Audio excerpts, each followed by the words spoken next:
my name is Emma, this is Emma Rose in Books. I make videos about writing, indie publishing, reading, other bits and pieces as well. So if you're not a subscriber already, please do consider subscribing for more of that kind of content. In today's video, I'm going to be reviewing everything that I read in February. Where has the time gone? I say that every month, I think.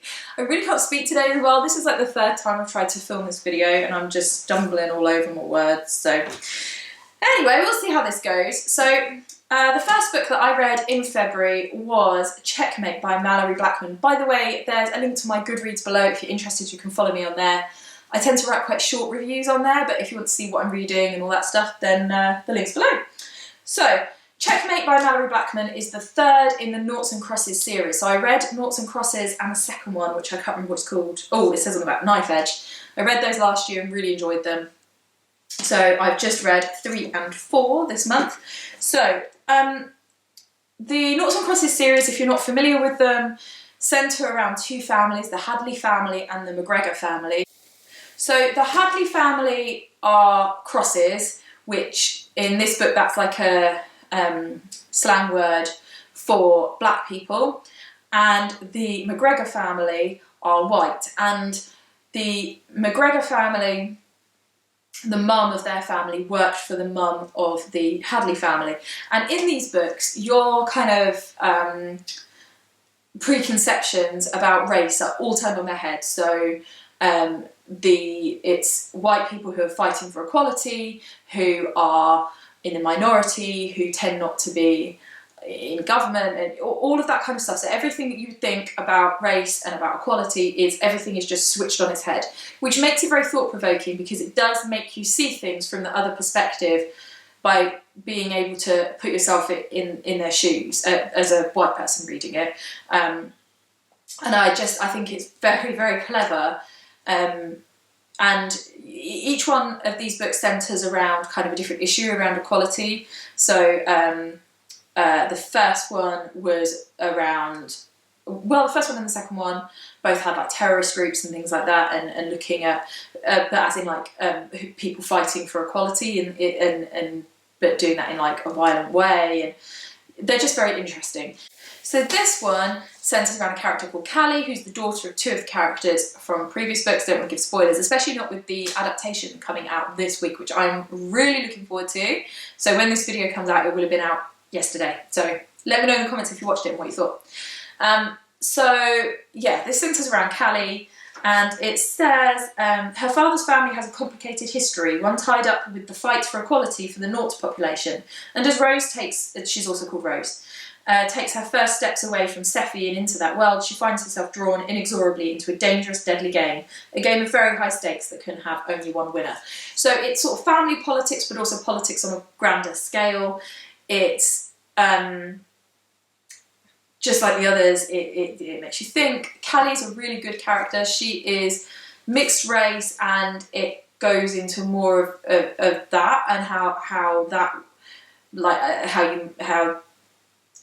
so it goes more into within the, because it's not the same world, but obviously it draws a lot of parallels. But you know, how she is treated because of that, and being brought up by these two families with all this past and everything. So yeah, it's really, really clever.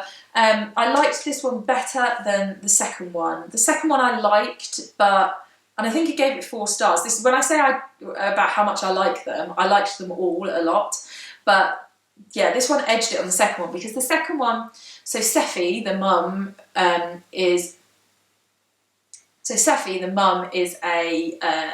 becomes like a songwriter, and in the second one there's loads of songs that it all felt a bit too much and a bit kind of dramatic in like an emotional teenagery way, if that makes sense, and I just kind of found it a little bit annoying. And I mean, like, a little bit, it's still really good. This one doesn't have so much of that. It's more about the characters and, as I say, the politics, and they're fast moving, pacey books. I really like this. This one felt just as dramatic as the first one, really. I mean, the first one is like being punched in the face reading that book in a really good way. You know, when you read a book and it's like, wow, that's the first one. This one is like, in my opinion, is the next one down in terms of the power of this book. So this one, really good, not quite as good as the first, but better than the second. Then I read the fourth one in the series, which is Double Cross. So Double Cross says, Toby wants a better life for him and his girlfriend Callie Rose. He wants nothing to do with the gangs that rule the world he lives in, but when he's offered the chance to earn some money just for making a few deliveries, just this once, would it hurt to say yes? So Toby is Callie's neighbour, and this book centres around him. This one is focusing on gangs and how you can kind of end up getting embroiled in that, and yeah, that kind of stuff. It's, again, because of that, you know, it's a more powerful book than just the story, same as with the others. This one is the first one that doesn't just focus on the Hadley and the McGregor family. So although they feature in it and they are an important part of the plot, the large majority of this book is about Toby and what happens to him and how he feels and all of that. And I didn't like Toby as much as the other characters. I found him a bit of a know-it-all. Do you know when a character's just too good and he's all like, yeah, and I can, if I do this and I do that, and yeah, he just needed to be a bit more flawed for me. And so just didn't enjoy him quite as much as the other characters, which made this book a little bit harder to get into. But I mean, still great. So yeah, I would say this one is my least favourite because it didn't relate to the other families and everything that's gone on before and all that drama that you're kind of really invested in. It was like it went off on a tangent. A good tangent, but not as good as the others in my opinion. But they're all great. They're all like 4 or 5 star reads. I'd recommend any of them. I'm looking forward to reading the 5th one. Yeah, would thoroughly recommend that series. So if you haven't started reading that, do get into it. So the next book that I read this month was Educated by Tara Westover. This was one that my brother and my sister-in-law bought me for Christmas, so I think this is the last one. They bought me a big box of books, which was lovely, so yeah. Sorry, I can't speak or swallow, apparently. So this has been a really big book, but yet I haven't come across it. This, I mean, so big that when I put it on Goodreads and put like want to read, I noticed that Bill Gates has reviewed it. I mean, imagine Bill Gates reviewing your book. That's just crazy. You know, this has been all over like Oprah. I think Barack Obama recommended this. This has been like a huge book. So this is an autobiography about Tara's life. Tara grows up in this radical family who are preparing for the end of the world. They don't go to school. In fact, Tara hasn't even been registered with a birth certificate.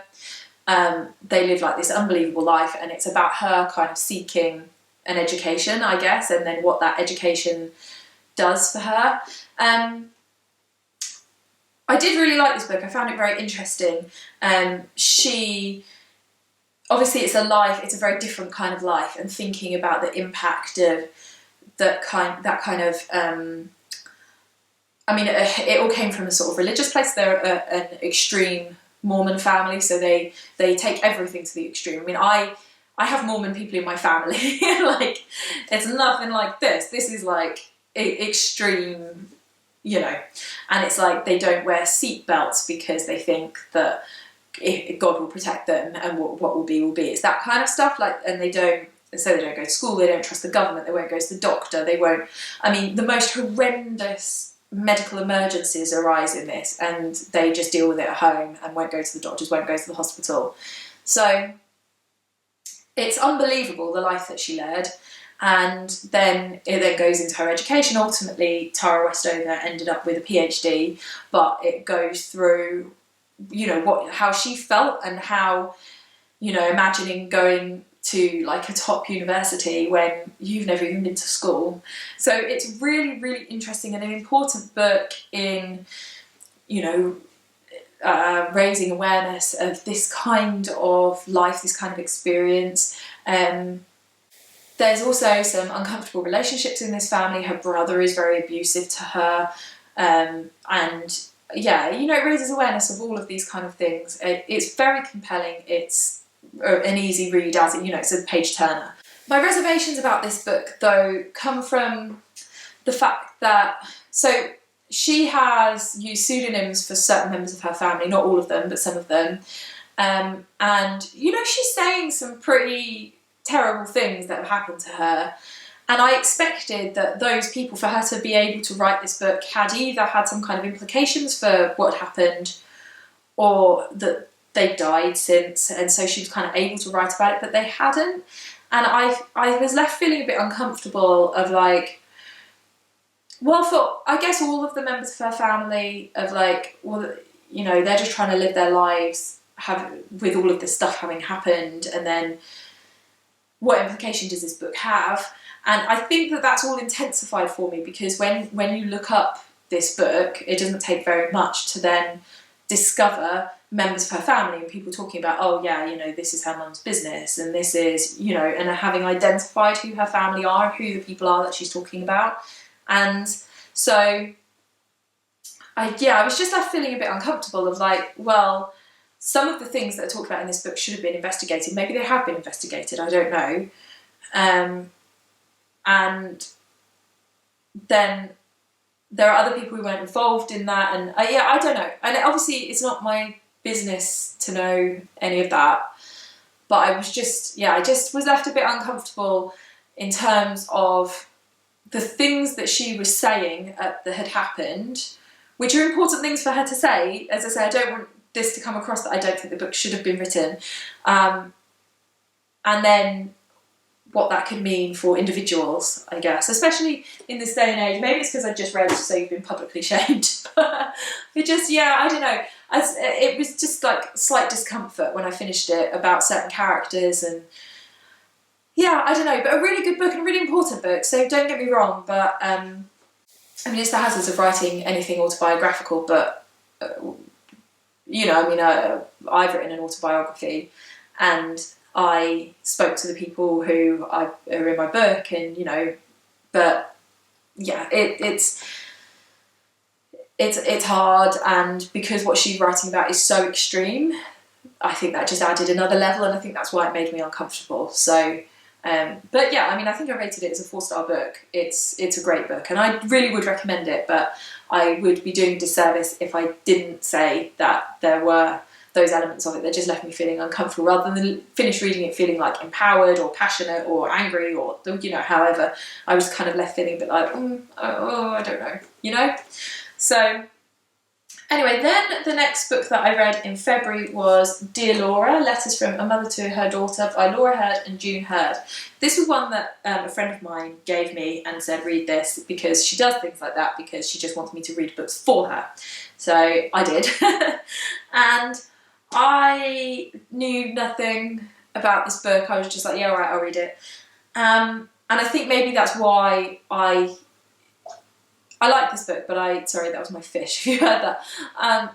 Why I kind of struggled with this book a little bit. So the next book that I read this month was Dear Laura by Laura Hurd and June Hurd.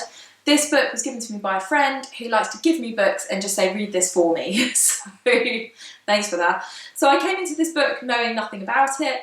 And basically it's a series of letters from June Hurd, the mother, to the daughter Laura.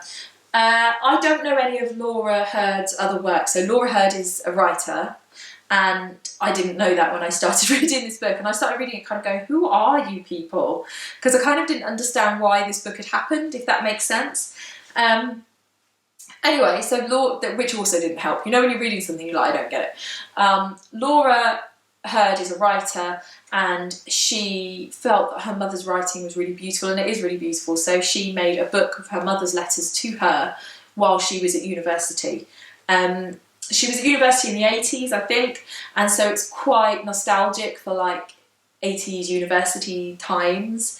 And her mum really is a lovely writer, and it's all full of family stuff, so you feel like you get to know the family. There's like little odds and ends about like, oh, don't forget to send your uncle whoever a thank you note for sending you £5, and all that kind of cute bits and in jokes and all that stuff. So it is really lovely. It made me quite nostalgic for the fact that my dad has lived abroad for most of my life, and when I was 9 to when I was about 17, he lived in Saudi Arabia, and I we used to write to each other, and I have all of his letters. I've got them in a big folder. I actually, not that long ago, I had loads I'd never actually filed, so probably about 3-4 years ago, I sat and went through them all and made sure they were all in date order. One of the things I love about his letters, because they're on airmail paper, you can see every time he bought a new pad, like, because he's got all different coloured paper, so as you look down like the side of the letters, you can see, but you know, it was interesting when I reread them, he's just writing about his life and like, oh, I went and laid some cables in Dammam, and you know, it's just quite, yeah, it's quite interesting. And when I was receiving those letters when I was 10, I had no idea what he was banging on about really, so it's quite interesting to then read it as an adult and be like, oh, I see, like that was what you did for your work, and also seeing like the progression, because I didn't used to read back on them, so to see like, oh, well, he's on this job and then he's on that job, and then like, it's just, I mean, no one else would care, but I think that it's just, yeah, it made me think of that, of sending and receiving letters. So aside from the fact they didn't really know what the book was about, there's also the fact that I think there's only one letter from Laura in here. So I read quite a lot of the book thinking, like, you cow, you haven't written back to your mum. She's written you all these lovely letters, and there's certain parts of it that sound like she hasn't written back. I don't think she wrote as much as her mum did, but then the one letter she did include, when I read that, I was like, oh, you know, so you are just writing to each other. And I guess because, so she said she didn't find any of her letters. Yeah, it just, you don't realise it's a very one-sided conversation. So that's the only thing. But yeah, it's a sweet book. I gave this 3 stars. It was, you know, it was okay. It was nice. But it wasn't like anything spectacular. So then I read, let's go with this one, and then I read an audiobook. I read The Boy at the Back of the Class by, I don't know how to say the name, Anjali Q. Ralph. I don't know, that's probably really wrong, I probably butchered that. So this, my son bought, he got a voucher for something, he won something, or I don't remember, and he had a voucher, and so he wanted to buy this because he'd heard about it. And he enjoyed it, so he asked me to read it. And it is really, really lovely. So this is middle grade fiction, and it's about a child, well, a group of children, but it's written from the point of view of one child, who, there's an empty chair at the back of the class, and one day they come into school and there's a boy sitting there. And they get to know him, he's called Ahmet, and he is a refugee. So they learn all about refugees, and then the kids get really passionate about it, and you know, adventure ensues. So this book is very, like, it opens your eyes to the experience of refugees, to a refugee coming into a school, to, it's like at the level that my son would understand, talking about that kind of thing and the politics surrounding that. It's really, really beautifully written, I think. There were a few bits of it where I was like, oh, that's lovely. It's really aimed really nicely at the age range. And so when you get to the end of it as well, the lady who wrote it is involved in charity work to do with refugees. And then there's a whole lot of information in the back about the work that she's done and information about refugees. So, I mean, this is obviously trying to raise awareness and understanding and knowledge about the plight of refugee children, and how people think about them and talk about them as well, because, you know, the adult characters in the book, and there's like news stories and things that come in that with like more of an adult voice, which can be positive or negative. So yeah, I thought this was really interesting, and something I've not seen before, and so that's nice too. Yeah, I really, really liked this. Excellent book. So would recommend that. To be honest, as an adult reading it, it was fine, but for the child in your life as well, if they'd be interested in something like that. And then I also read on audiobook this month, final book that I read was Twilight by Stephanie Myers, I'm not sure. And I'm really busy at the moment, and you know when you just want to read junk, and I'm sure that Twilight fans would be really offended by me saying that, but I read Twilight for the first time like 2 years ago, and I read the whole saga and watched the films and everything, and I have such strange feelings about Twilight, because on one hand, the plot's so ridiculous in some parts, and obviously the relationship between Bella and Edward, the whole like, I could kill you but I'm not going to, and she's like, I love you so much, all of that is like, I mean, it's such a weird, toxic relationship. You know, if my daughter was in a relationship like that, I would not be impressed. And like, yeah, there's lots in it, and in the later books that I can remember as well, that is, you know, when you really think about it, is not that great. And plot holes and all sorts, but it's fun to read. What can I say? I kind of enjoy it, and I just fancied something that was kind of, I didn't have to think about too deeply, and that would just be like enjoyable, you know, just like a, yeah. So I decided to read Twilight. I'm now reading all the others because I can't help it. So you know, this book is one of those, I enjoy the story because I just do, even though I know it's silly. And but yeah, I'm sorry. I just do. I just think it's fun. And you know, whilst also, it's like I'm reading it and I'm like, oh yeah, I'm enjoying reading this. This is fun. Well, no, I listen to it. You know, I'm enjoying this. This is interesting, and I keep turning to it and keep on. Yeah, I want to listen to some more of that story. Whilst the back of my mind, it's like, you know, this is stupid, don't you? It's like, yeah, but it's fine. And you know, sparkly vampires, so what can I say? So what a way to end a wrap up. Honestly, I hate to think how long this clip is. I'm going to have to edit this down so much because I have rambled so much. Let me know if you've read any of these books and what you thought, and you know, what you've been reading and all of that stuff. Do leave me comments below. I love reading them. And yeah, don't forget to like this video if you did, and subscribe if you haven't already, and I will see you all for another bookish video soon. Take care.